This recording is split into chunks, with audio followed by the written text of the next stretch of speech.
Чадим някаква задачка ми пилка. Чакай само да преместя задачката. Къща, живка. С много хора съм го споделял, много се раздава за хората.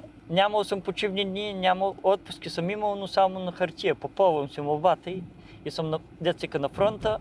И това ме изтощи доста. За 4 години си дадах почивка, но не съжалявам. След това отворих сервизи за битова техника и след това ми излезна късмета, началник пощенска станция, вече 8 година, за което съм благодарен. Също си ми харесва професията. Да радвам хората с... Като на някой човекът му излезе пенсията, му казваме, дойде ти писмото одно и той като го прочете се радва.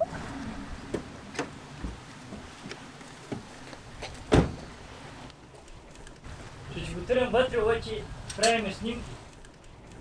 Значи разхождам се с един ден по главната улица и ме спира една журналистка. Пита, какво си работил? И аз взе да изреждам гладач, перач, крояч в плеташния цех. Бившият цех на ВМЗ, дърводелец, стругар, пазач, банцикар, гатарист. Първата ми работа беше работник на каменна трошачка. И оная журналистка каза, че само кмет не си бил, но аз не споделих, че вече хората искат да ме издигнат за кмет. След около месец и нещо ме избраха и за кмет. Да й бязва, но да й кажа, госпожо, вече съм и кмет на селото, слава Богу.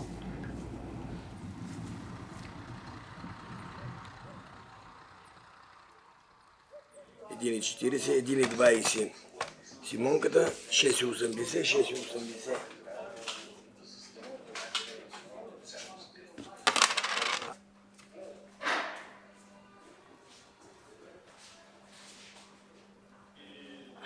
Ето това ще е така. И тая бобинка ще се върже така.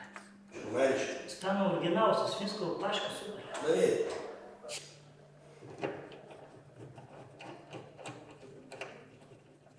Най-важното е, че хората на село са задружени, помагат си и по всяко време разчитат един на друг.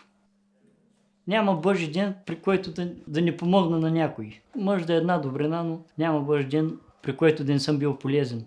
И съм благодарен, хората си ме уважават, тачат и оценят го, сигурен съм. Като поука от селото, могат хората да се извлекат, да си помагат. Значи, може би това е най-важното.